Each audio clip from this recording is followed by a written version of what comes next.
എല്ലാവർക്കും പ്രവാസി മലയാളിയിലേക്ക് സ്വാഗതം. ഒരു ഇലക്ഷൻ കഥയാണ് ഇന്ന് നിങ്ങളുമായി പങ്കുവയ്ക്കാനുള്ളത്. കാനഡയിലെ ഇലക്ഷനെ കുറിച്ച്. വാർത്തയിലേക്ക്.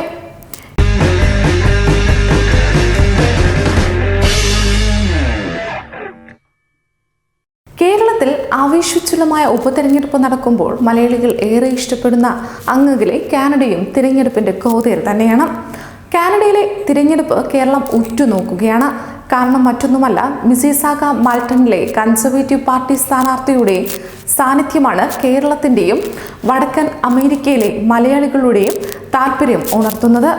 ഫെഡറൽ മന്ത്രി കൂടിയായ ലിബറൽ പാർട്ടി സ്ഥാനാർത്ഥി നവദീപ് പെയ്സിനെ നേരിടുന്ന കൺസർവേറ്റീവ് സ്ഥാനാർത്ഥി ടോം വർഗീസാണ് തിരഞ്ഞെടുപ്പ് രംഗത്തുള്ള ഏക മലയാളി. 3.5 പതിറ്റാണ്ട് മുൻപാണ് പത്തനംതിട്ട ജില്ലയിലെ റാന്നിയിൽ നിന്ന് ടോം വർഗീസ് കാനഡയിലേക്ക് കുടിയേറുന്നത്. മലയാളിയായ ജോ ഡാനിയൽ 2011 പാർലമെന്റിലേക്ക് തിരഞ്ഞെടുക്കപ്പെട്ടിരുന്നു. വടക്കൻ അമേരിക്കയിൽ പാർലമെന്റിലെത്തിയ ആദ്യ മലയാളി ബന്ധമുള്ള വ്യക്തി. ജോ ഡാനിയൽ ജനിച്ചതും വളർന്നതും ടാൻസാനിയയിലാണ്. കഴിഞ്ഞ തവണ ജോയ്ക്ക് പുറമെ മറ്റൊരു മലയാളി ജോബ്സൺ ഇഷ്യൂയും കൺസർവേറ്റീവ് സ്ഥാനാർത്ഥിയായി രംഗത്തുണ്ടായിരുന്നു. ഇരുവർക്കും ജയിക്കാനായില്ല. ഈ പശ്ചാത്തലത്തിലാണ് ടോം വർഗീസിന്റെ സ്ഥാനാർത്ഥിത്വത്തിന് പ്രാധാന്യമേറിയത്. ജയിച്ചാൽ അത് മറ്റൊരു ചരിത്രത്തിന് വഴിവെക്കും. അവസാന മണിക്കൂറിലെ പ്രചാരണത്തിനു ശേഷം തികഞ്ഞ ആത്മവിശ്വാസത്തിലാണ് ടോം. റൈഡിങ്ങിൽ ഉടനീളം അനുകൂലമായ തരംഗമാണ് കാണാനായതും. NDPയുടെ മുന്നേറ്റം ലിബറൽ പാർട്ടി വോട്ടുകളിലാകും ചോർച്ചയുണ്ടാക്കുക. കൺസർവേറ്റീവ് പാർട്ടിയുടെ പരമ്പരാഗത വോട്ട് ബാങ്കും കൂടി കണക്കിലെടുത്താൽ ജയിക്കാനുള്ള സാധ്യത ഏറെയാണ്.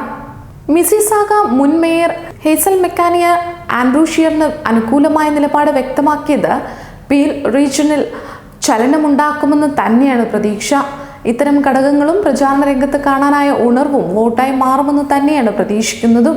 അതുകൊണ്ട് തന്നെയാകണം തിരഞ്ഞെടുപ്പ് ദിവസത്തിലേക്കായി ഒരുക്കിയ ചില പ്രചാരണ ബോർഡുകളും ബാനറുകളും ഒക്കെ എതിരാളികൾ വലിച്ചെറിഞ്ഞത്. ഇതാകട്ടെ എതിരാളികളുടെ പരിഭ്രാന്തിയാണ് വ്യക്തമാക്കുന്നതെന്ന ശുഭസൂചനയാണ് ടോം വർഗീസ് കണക്കാക്കുന്നതും. 338 സീറ്റുകളിലേക്കാണ് കാനഡയിൽ തിരഞ്ഞെടുപ്പ് നടക്കുന്നത്. 170 സീറ്റ് നേടുന്നവർ ഭരണകക്ഷിയാകും. 12 മണിക്കൂറാണ് വോട്ടിംഗ്. വിവിധ പ്രവേശികളിൽ വിവിധ സമയങ്ങളിലാണ് വോട്ടെടുപ്പ് നടക്കുക.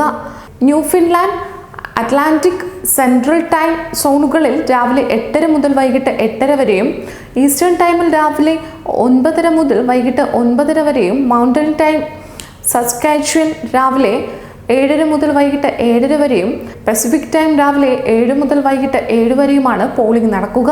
എന്തായാലും കാനഡ ഇനി ആര് ഭരിക്കുമെന്ന് കണ്ടറിയാം. മറ്റൊരു പ്രവാസി മലയാളി വാർത്തയുമായി വീണ്ടും കാണുന്നത് വരെ നന്ദി, നമസ്കാരം.